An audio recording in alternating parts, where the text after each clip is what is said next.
많은 분들이 참석하셔가지고 일단 강의도 듣고 그다음에 제품에 대한 것도 좀 보고 좋은 자리인 것 같아요.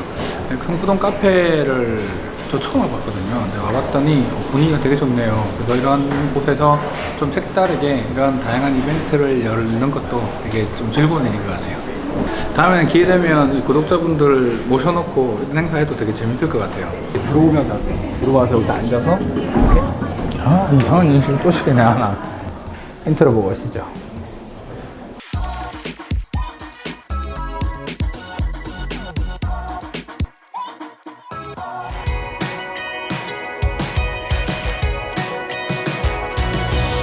안녕하세요. 피부과 전문의 김홍석입니다. 우리가 화장품 구매할 때요, 사실 이름만 보고 어디에 쓰는지만 보는 거지 실제로 뒤에 적혀있는 정성분을 확인하지 않는 경우가 많죠. 그걸 본다고 하더라도 어떻게 볼 줄 몰라서 끝! 이렇게 되죠. 그러다 보니까 이 부분에 대한 거를 좀 여러분들한테 차근차근 한번 이야기해보는 것도 좋겠다 생각이 들어서 오늘 설명을 한번 드릴까 합니다. 이 화장품 전 성분 표시제는요, 미국에서는 1976년, 그리고 유럽에서는 1997년, 일본에서는 2001년도에 먼저 시행이 됐었고요. 우리나라에는 2008년 10월 달에 처음으로 시행이 됐습니다. 그 당시만 하더라도 제품에 대한 것들을 전 성분을 표시를 한다는 게 상당히 어색했죠. 왜냐하면 그만큼 이 전 성분에 대한 관심도가 사실 중요하지 않았다고 생각을 했기 때문인 것도 있고요. 2008년 처음 전성분 표시제를 한다고 했을 때 사실 화장품 회사에서는 조금 반발이 있었어요.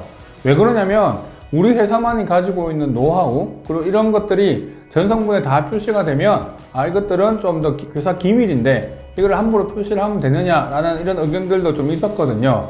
하지만 그 제품이 처음 그렇게 해서 전성분이 표시가 되고 난 이후에 아무런 변화가 없었습니다. 그 이유는 사람들이 전혀 그 내용을 알지 못하고 어떤 건지도 잘 몰랐기 때문에 표시가 된다 하더라도 거기에 대한 내용을 이해할 수가 없었던 거죠. 하지만 시간이 지남에 따라서 성분에 대한 관심, 그 다음 내가 피부에 대한 알레르기가 생겼을 때 그 성분들을 하나 둘 찾아보는 습관, 그리고 사회적 분위기에 따라서 이 화장품 성분에 대한 이슈들이 점점 커갔던 거죠.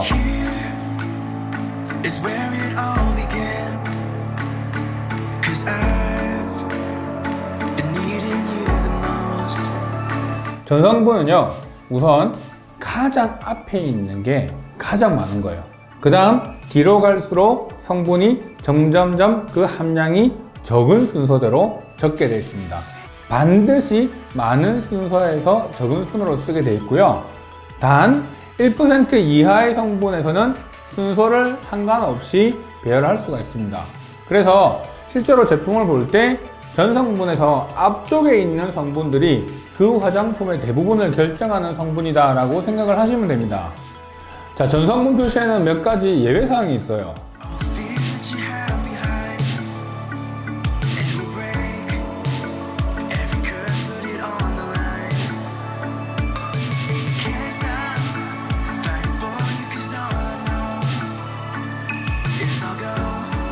자, 이게 무슨 이야기냐면요, 간단한 예를 한 개 들게요. 사실 우리가 흔히 화장품 성분에 보면 추출물이 상당히 많이 들어가죠. 근데 이 추출물들을 만들고 보관하는 과정에서는 어쩔 수 없이 안정화제나 그 자체에 들어가 있는 방부제, 보존제가 들어가 있습니다. 추출물이라고 하는 게 중요한 거지, 그 추출물 안에 들어가 있는 안정화제나 보존제는 별로 중요하지 않기 때문에 이를 표기할 필요가 없다는 걸 의미합니다. 엄청난 맹점이 하나 여기 숨어 있는 거죠. 화장품 성분 중에서 추출물들이 상당히 많은 제품은 결국은 그 추출물 안에 안정화제나 방부제 같은 것들이 다 들어가 있다는 걸 의미합니다.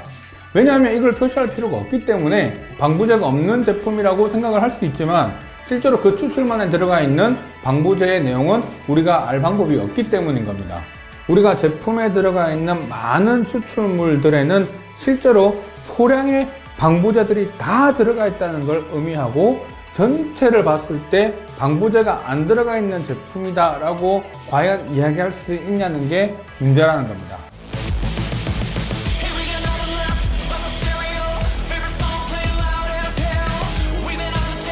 착향제는 향료로 표시를 할 수 있게 되어 있는데요. 그 중에 알레르기를 유발할 수 있는 그 착향제 성분이 들어가 있는 경우에는 그 성분을 표시하는 것을 권장하고 있습니다.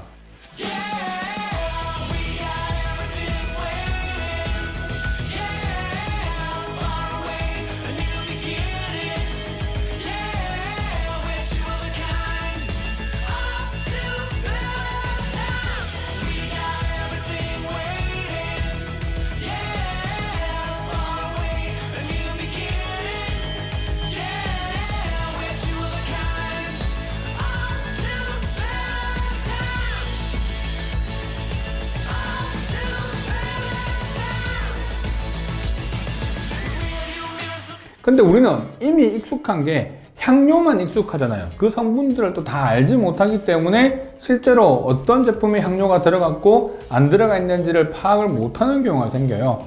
우리나라는 아직까지 권장사항이기 때문에 그래서 아직은 이런 부분들이 가야 될 길이 조금 멀긴 합니다. 몇 가지 성분의 함량을 기억을 하고 있으면 성분을 보실 때 매우 도움이 됩니다. 우리가 특히 방부제로 되게 많이 쓰는 원료 중에 하나가 페녹시에탄올이거든요. 이 페녹시에탄올은 우리나라에서 쓸 수 있는 최고 함량이 1%입니다. 자, 그 말은 페녹시에탄올 뒤에 적혀 있는 성분들은 전부 다 1% 이하라는 거죠. 즉, 원료가 한 40개 있어요. 50개 있어요. 근데 중간쯤 페녹시에탄올이 들어가 있는 거야. 그러면 중간쯤은 페녹시에탄올이 1%니까 나머지 그 중간 이하에 있는 모든 성분은 1% 이하라는 걸 의미를 하는 거죠. 살리실산은 0.5%, 자외선 차단제 중 에칠, 핵실, 메톡시신나메이트는 7.5%, 우리가 흔히 알고 있는 EGF, RH 올리고펩타이드 1은 0.001%, 즉 10ppm.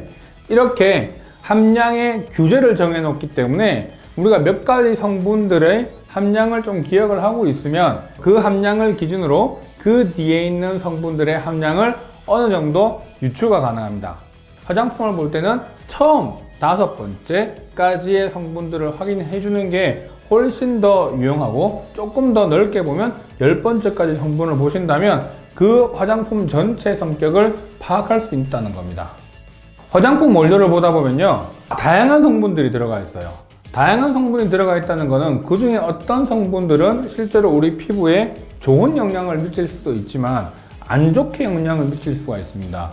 예를 들면 알레르기 접촉 피부염 같은 경우는 실제로 함량이 매우 적게 들어가 있다 하더라도 반복적으로 우리가 그 제품들을 사용을 하다 보니까 그 제품에서 알레르기 반응이 생길 수 있는 거죠. 그래서 민감성 피부나 화장품에 대한 알레르기가 자주 있었던 분들의 경우에는 원료의 총 전성분의 양이 많은 성분을 쓰기보다는 가급적이면 원료의 개수를 줄이는 것도 매우 중요합니다. 이렇게 화장품도 전성분이 지금 표시가 되고 있는데, 최근에 우리나라에서 생리대 같은 여러 가지 이슈들이 또 생겼죠.